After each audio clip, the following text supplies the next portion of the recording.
Hello everyone, welcome back to my channel and welcome to this new video. Today I'm going to make a video regarding a card game. A card game with bluff mechanics and a dark fantasy setting that struck me when I was at Play Bologna a few months ago. It is Fall Dawn. The game is still in the prototype phase, so all the rules you can see in this video might undergo some modifications, as well as the components, obviously. And I thank Destiny Games, who provided me with the copy to make the video itself. Let's go immediately to see the setup. First, you take the Path card deck, give it a shuffle, then place it in the center of the table. It must be placed so that there is enough space for the cards that will be revealed during the game, plus a space above where the E for East is indicated to place the camp. Then you take the valuable resource and rare resource card decks. These two are shuffled separately and are then placed to the right and left of the Path card deck. Then the event cards are taken. These are divided into 3 chapters. Each different chapter deck is shuffled separately. Then a deck is composed with the Chapter 2 cards underneath and the Chapter 1 cards on top. These cards are also placed within reach. Each player then chooses a different colored Errante. Based on the chosen color, the player also obtains the choice cards, indicating the 4 cardinal points of the Errante's color. Based on the pledge level one possesses, there might be other components or not. In the base version, you scan the QR code, go to the web app, and in this way, everyone can keep track of their own gold and Alaxite. Each player starts with 5 gold and 2 Alaxite. It is also possible to download and print a score sheet to keep track of gold, Alaxite, attack, and defense. Attack and defense can also be calculated every time you have to fight. My solution was to print a dedicated counter with my 3D printer. The starting stats, in any case, are attack 1 and defense 1 for each Errante. The first player is then drawn by lot, after which we move on to the selection of starting equipment. Starting from the first player and then going clockwise, everyone can choose to buy, if they wish, an equipment card. They will have to pay the cost in gold indicated in the top right, after which this card will be taken by that player. Players must keep in mind that each item will occupy 1 or more slots in the hand or on the head, as in this case, and therefore, they cannot all be used simultaneously. Obviously, you can keep 1 item on the head and 2 items, 1 per hand, or 1 item that uses 2 hands. Players are not obliged to buy, and when everyone has decided to pass, we will move on to the next setup phase. After obtaining the items, everyone organizes their own play area. They put their Errante in front of them, which basically has Strength 1 and Defense 1. The remaining gold, based on how much they purchased, spaces for the items they possess, 1 space for the helmet, 1 for the armor, and 2 for the hands. Then below, there would be up to 4 spaces for any resources they will obtain during the game. And finally, in their hand, they will hold the choice cards, and up to 6 cards they can keep in the hand, let's say in the backpack. Everyone also adjusts the attack and defense value by summing the initial attack and defenses to the bonus ones obtained from the items, after which the game can begin. In Fall Dawn, players impersonate an Errante who is fleeing west due to a cataclysm, specifically the dawn, which rises from the east and is practically destroying the whole world. During their journey, the Errante will face dangers, obtain resources that can be acquired by defeating enemies or buying them from merchants, and above all, will try to obtain Alaxite, which is, let's say, the score. The goal, in fact, is to have enough Alaxite once the entire path is finished to be admitted into one of the cities still safe. The player with the most Alaxite at the end of the game will therefore be the winner. A game of Fall Dawn lasts exactly 15 rounds. Each of these rounds is divided into 4 phases, during each of which the players will act practically simultaneously. The 4 phases are the Promise phase, the choice phase, the exploration phase, and the end of turn. Once the round is finished, another one will take place until the game comes to an end. As mentioned previously, the player with the most Alaxite at the end of the game will be the winner. At the beginning of the first phase, the promise phase, the first player will reveal 3 cards from the path deck and place them corresponding to the 3 cardinal points: north, west, and south. The camp is always facing the east cardinal point. If during the first promise phase, 3 cards that are too difficult to face are revealed, the players, with an agreement, could declare a mulligan. In case it is declared, the 3 cards are reshuffled into the path deck and 3 new cards are revealed. After revealing the 3 path cards, the first player will also reveal the first event card.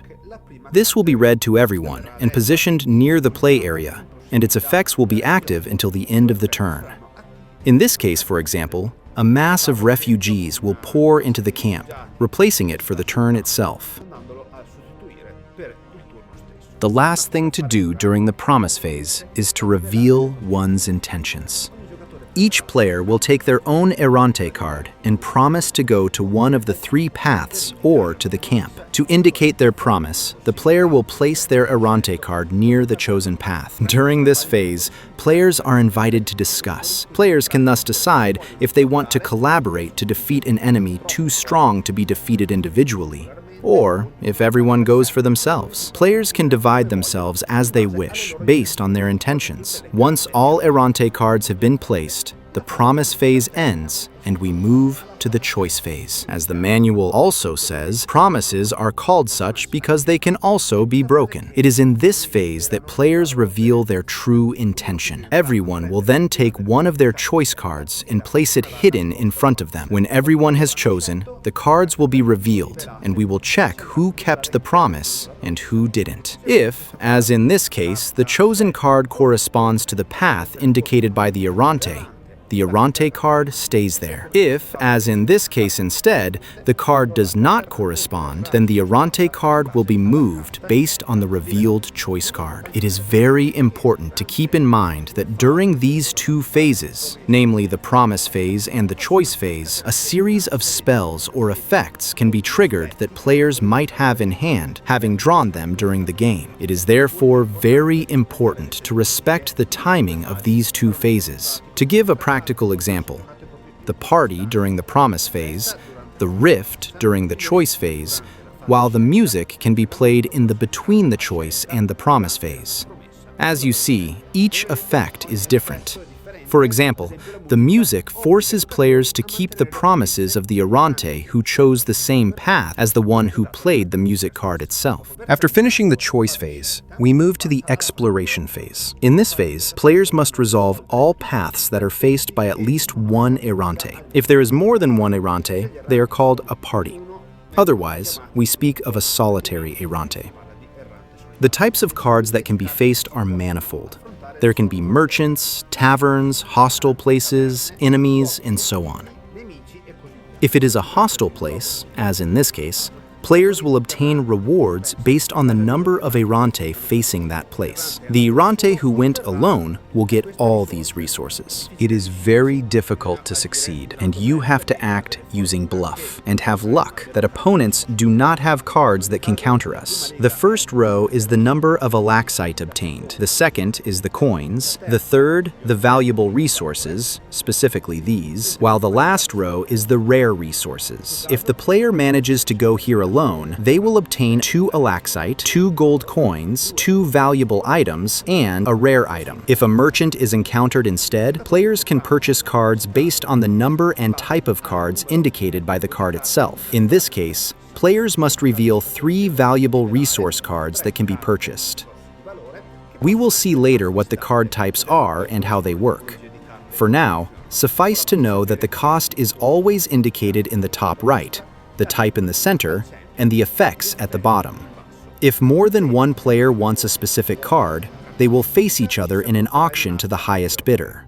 It is also always possible to sell cards that you have in hand or equipped to the merchant at the indicated value divided by 2, rounded down.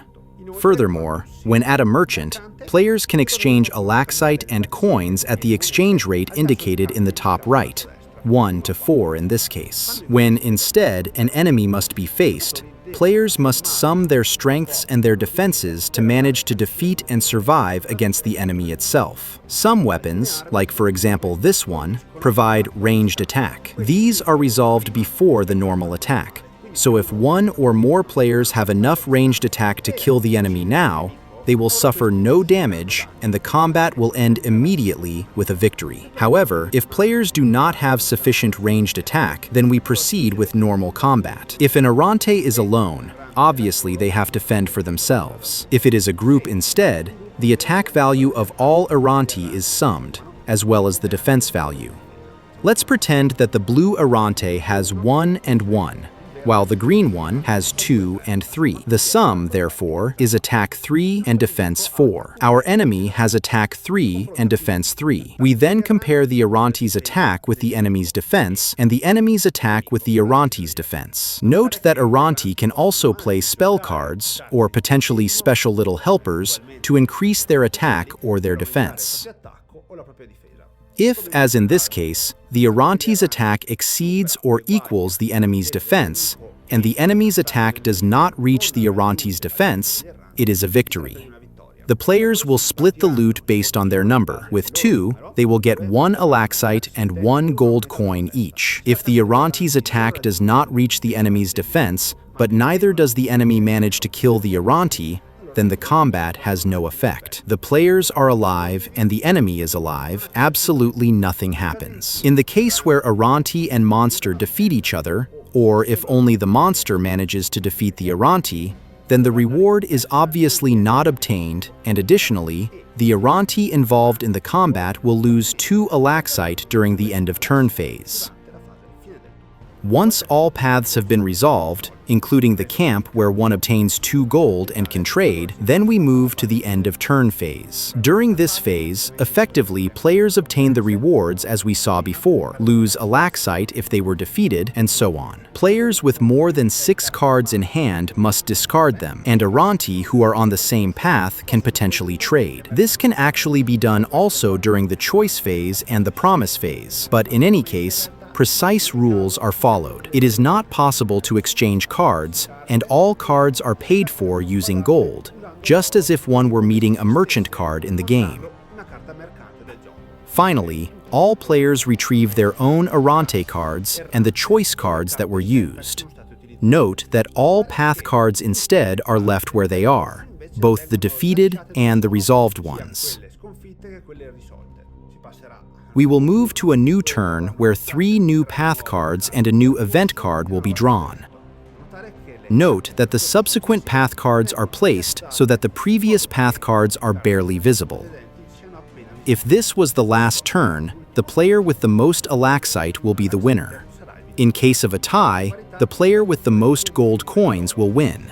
If the tie persists, players will sum the gold value of the cards they have equipped and in hand, and the player with the greater value will be the winner. Let's see now how they work, and what are all the cards that can be found during the game. Equipment cards are weapons, armor, and whatnot. All have their place and occupy 1 or more slots. Obviously, you cannot have 2 armors, and having only 2 hands, you can equip only a total of cards based on the hands present on them. A player can still keep equipment cards in hand to change them before the exploration phase as needed. Every time new weapons or new armors are obtained, the attack and defense value of the equipped ones is added to the Errante's base value.